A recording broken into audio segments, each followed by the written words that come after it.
What's up, family? Look, it's Pastor Kenny. We just finished having an amazing time. I just preached a sermon called Stick to the Plan. God has a plan for our lives, and in order for us to experience his plan, we got to stick to it. His plans are his preference, but in order for us to experience his preference for our life, which is the abundant life, we got to stick to the plan. Listen, check this message out, and if it blesses you, I just ask that you do one thing. Just share it with somebody. Just share it with somebody. We want to reach as many people as possible, and I'm expecting God to show up in your life. Check it out. Stick to the plan. Turn to Numbers 26:12. 6 through 12 is 6 verses. I want you to lean in. This is going to be the final lesson that's going to help us finish the race.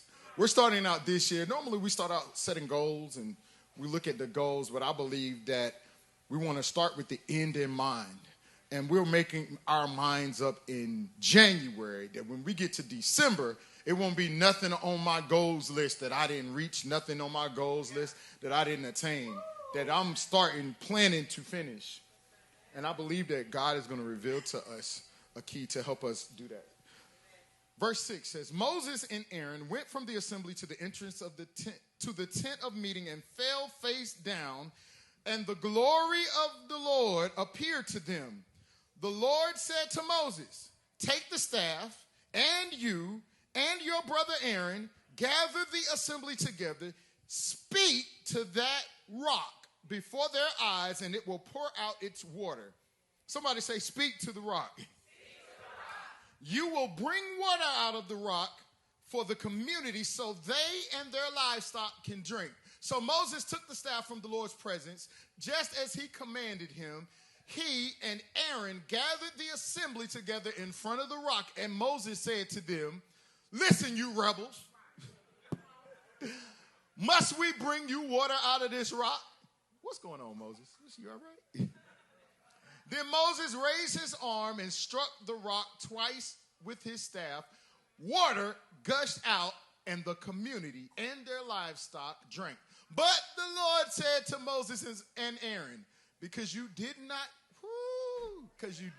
trust in me enough to honor me as holy in the sight of the Israelites, you will not bring this community into the land I give them. Woo! I want you to look at your neighbor, look at them eyeball to eyeball, and I want y'all to help me preach and say, stick to the plan. Stick to the plan. Stick to the plan. Stick to the plan. Look at your other neighbor, say, stick to the plan.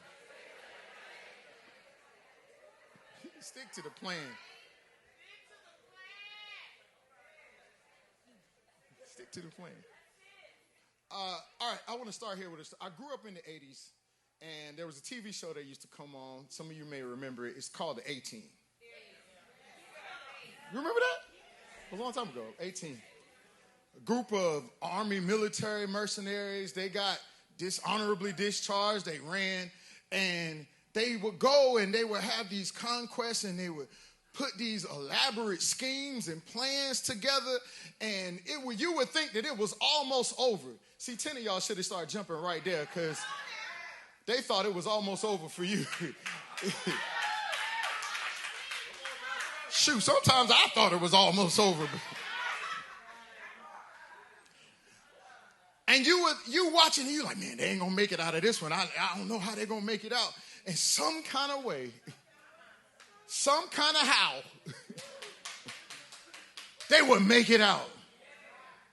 And I would love it. One of the guys, he would always say this at the end. He would say, I love it when a plan comes together.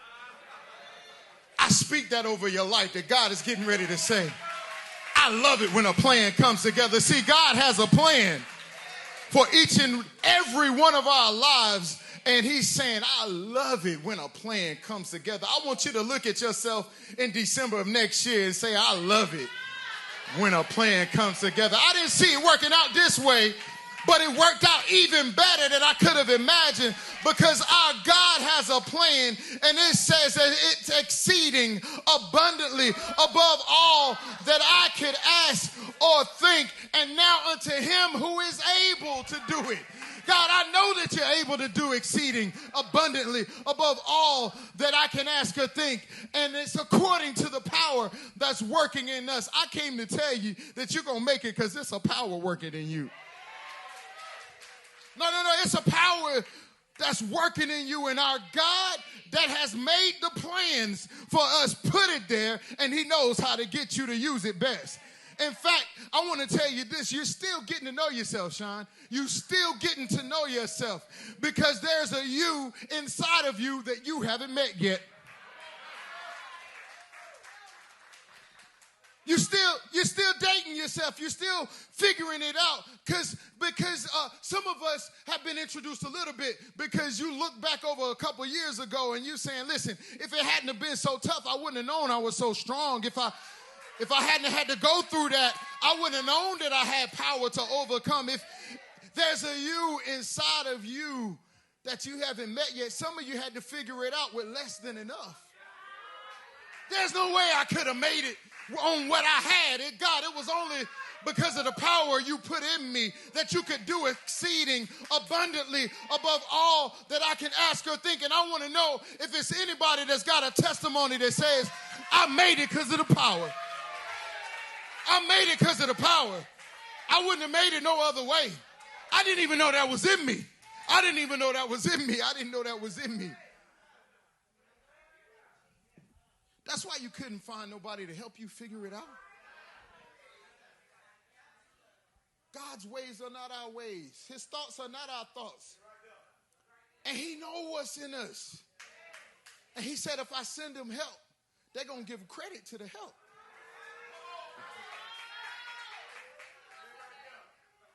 Oh, I want to help somebody there. I want to give you some perspective. It's more than what you think it is.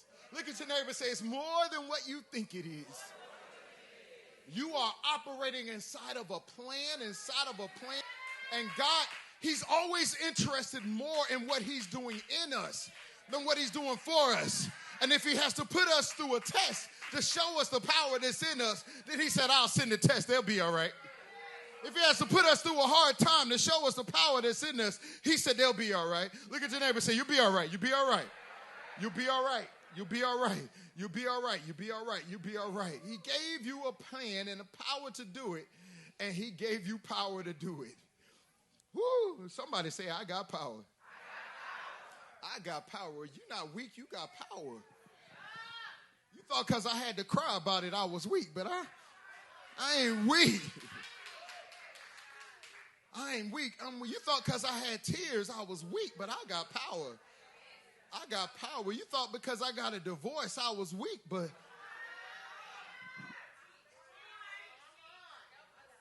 you thought because I rolled one up, I was weak. I'm not weak. He working on me. He's showing me. He working on me. I'm not weak. You thought because I messed up, I was weak. Listen, God just dropped this on me. This ain't even in there. He says that I can redeem anything. I don't care how much you messed up. I don't care how bad you thought it was. I don't care how much you condemned yourself. I can redeem anything. Some of us ought to begin to put that thing on the altar and say, God, you know what? I don't even know how to do this, but I know you got me. I know you got me. I know you got me. I can redeem anything.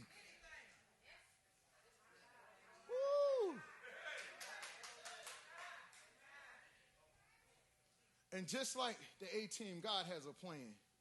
And he loves it when a plan comes together. He says in Jeremiah 4, I know the plans I have for you.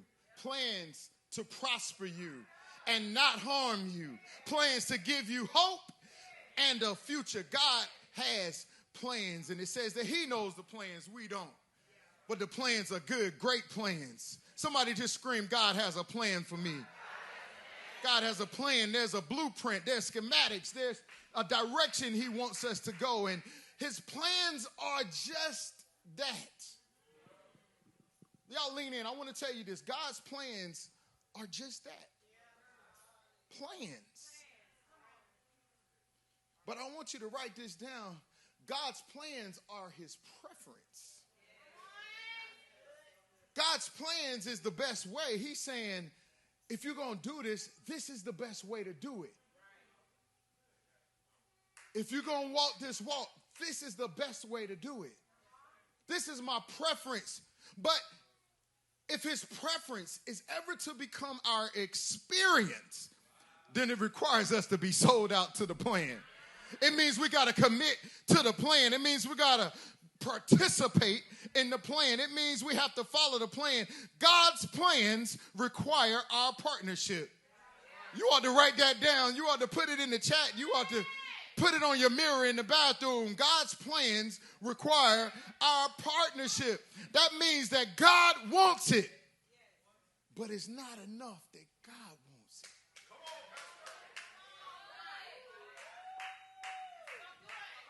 it. You got to want it too. And I don't know about you, but I'm tired of doing it my way because my way ain't working the way I think it ought to work. He says that he came that we have an abundant life. And if I want to experience that, I got to commit to his plan. I got to commit to it. I don't know. Am I in a room of people that's committing to his plan and saying, listen, not my will, but I'm committed. That's it, Asher. Get it. I'm committed. I'm committed. I'm committed. I'm committed. I'm committed. Stick to the plan. Stick to the plan. Not my will, but your will. Jesus faced with one of the probably the scariest fates that we could all imagine. And he's saying, God, if it's possible, God, if it be your will, please let it pass. But nevertheless, I want to talk to somebody that's looking at a tough road, somebody that's looking at a tough course. And God is saying, I got a plan for you, and I promise you it's going to work out for your good. But it might get a little tough, but not my will, but your will. God, I'm facing this thing, and I don't know how to figure it out. I don't know how to work it out. And I don't even know if I could do it, God. I want to turn and run the other way. But am I talking to somebody that's saying, God, not my will. Not my will. But your God, listen, it's not even tough. I like it. I want to do this. And God is saying, no, go the other way. Not. Is it anybody that's willing to sacrifice for the plan? Is it anybody that's willing to lay it down for the plan? Is it anybody that says, if it gets uncomfortable, if it takes me out of my comfort zone, am I willing to follow the plan? If that's you, just scream right now. Just say, I'm following the plan. Stick to the plan. Scream, stick to the plan. See, God's plan was that Moses take his people to Canaan, and Moses didn't stick to the plan. And because he didn't stick to the plan, he didn't get the reward. God said, the people have a need, and I want your participation to meet the need. And I want to do it in such a way that they can only give me credit. Water don't come from rocks.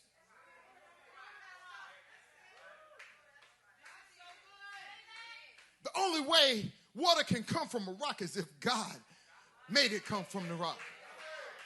And for some of us, the only way you made it to where you made it to is if God helped you make it there. The only way you got all those bills paid was if God. The only way you was able to stay sane in your mind was if God. The only way you got a healing was if God. After everything that you've been through, you are water coming from a rock. Out of all of the pain that you've suffered, you are water from a rock. Water from a well that won't run dry. Water from a well that will never have you thirsty again. Somebody is about to see God's glory because you water from a rock. Woo! God says, the way I got to do it this way because I got to get the credit. I need to show them my glory. I need to. I remember when I first started my music career, and I had connections. I had people that was out traveling, doing the thing, connected to artists, on records and everything. And I'm like, man, put me on. Hook me up, Snoop. Let me play triangle or something. Something. Just, give me a foot in the door. I can get in there. And after years and years and years of no's and denials and other stuff underhanded, God showed me. He said, the only way I had to make this happen to get you to a platform was because I couldn't let them get the credit.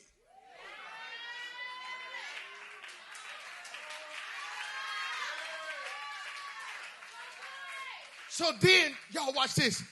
Then, when I thought about the platforms that God opened the door for me to get to, the reason they couldn't help me is because they couldn't help me. They couldn't put me there. They couldn't put me on a stage in Malaysia. They couldn't put me in the O2 Arena in London. They couldn't put me all over Japan. They couldn't do it. And the reason why you're seeing some of the resistance you're seeing is because God says, I got a plan that's going to give me credit. That's going to give me glory. And I want you to stick to the plan because you're getting ready to see his glory. You're getting ready to see his glory. And the only person you're going to be able to point to and say, God did it. God did it. God did it. He opened this door. He brought me out. He helped me stick to the plan. Is it anybody that's got a God did it praise?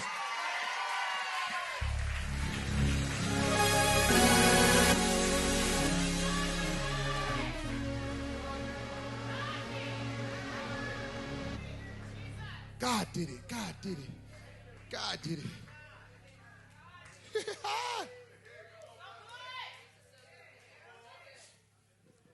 See, a lot of times we think it's just about us.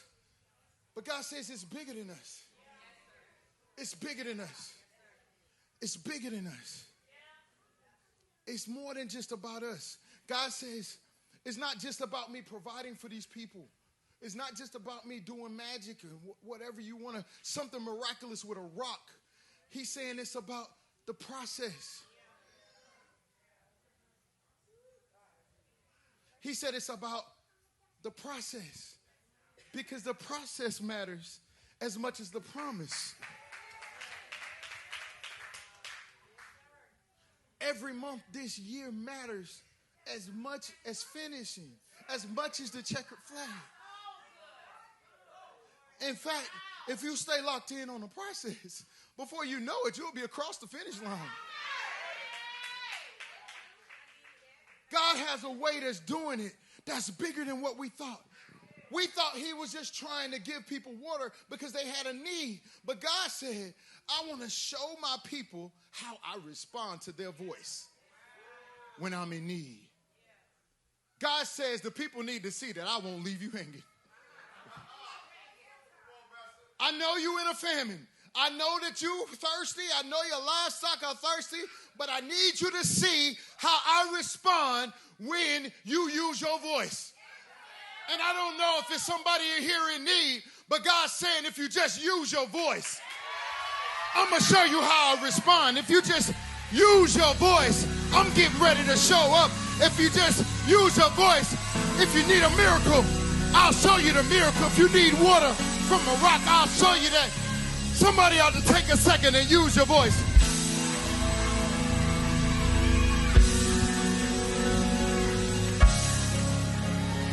Yeah.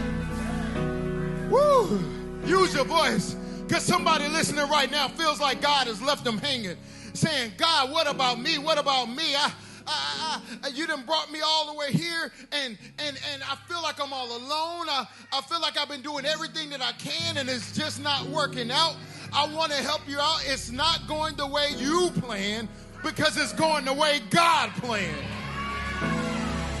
It's not going the way you planned because it's going the way God planned. And if you just stick with the plan, it's going to work out. The Bible says that the Lord himself goes before you, and he will be with you, and he will never leave you nor forsake you. So do not be afraid. Do not be discouraged, because all things work together for the good of them who love the Lord and who stick to the plan, who are called according to his purpose. Am I speaking to somebody that says, I know I'm called? I know I'm sticking to the plan. I know I'm sticking to the purpose. Somebody give him a praise.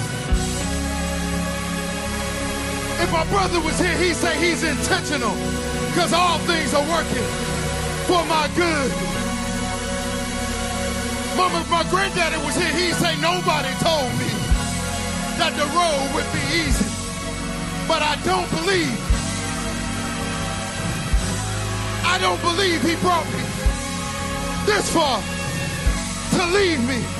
And somebody need to get a revelation that he's never gonna leave you. He's never gonna forsake you. That he's walking with you when it's low, when it's tough, when it's hard. God is right here. We just walking out the plan. Somebody out there jump on your feet and give him a praise for the plan.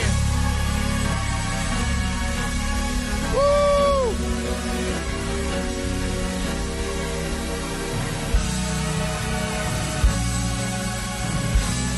God's plan, God's plan, God's plan.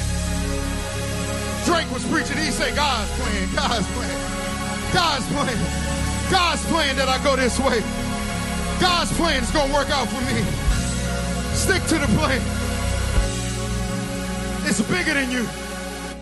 It's bigger than you. Sticking to the plan is your duty.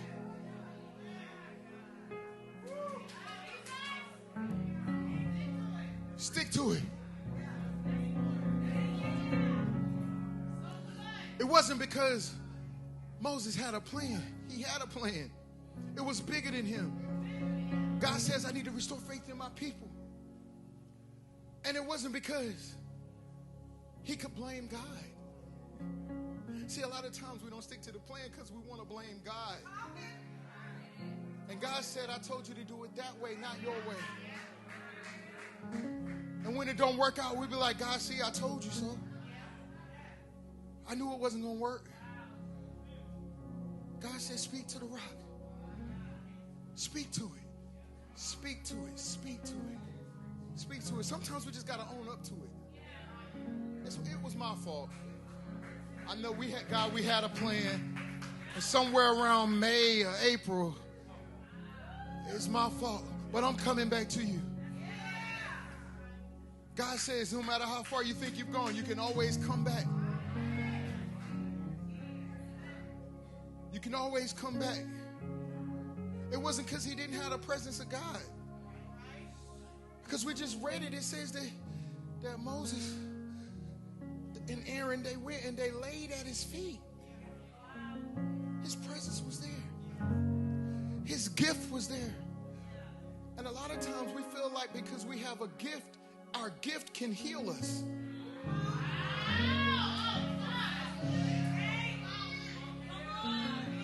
And so in order to avoid dealing with ourselves, we just stay in our gift.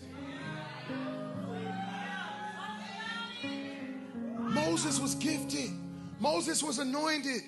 Moses had God's presence. But he also had unaddressed emotional issues that happened back in the beginning of his life when he saw somebody that was in his bloodline get killed in front of his eyes and he never healed from it. So I said all of that to say, don't let distractions take you off of the plan. And one of the ways the enemy operates is through brokenness. But God says, I am your healer.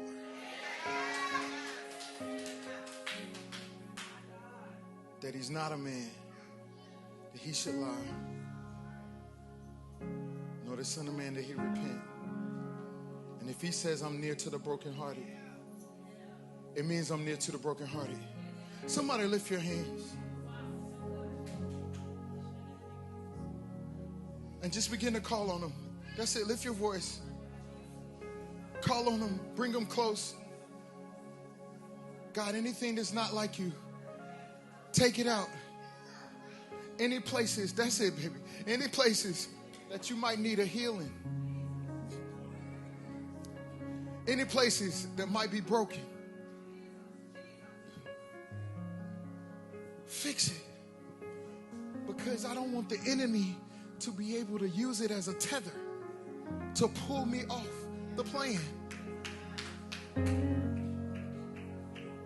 I don't want to go 2 months from now and get triggered to strike the rock when you said speak to it. Stick to the plan. I don't want to miss you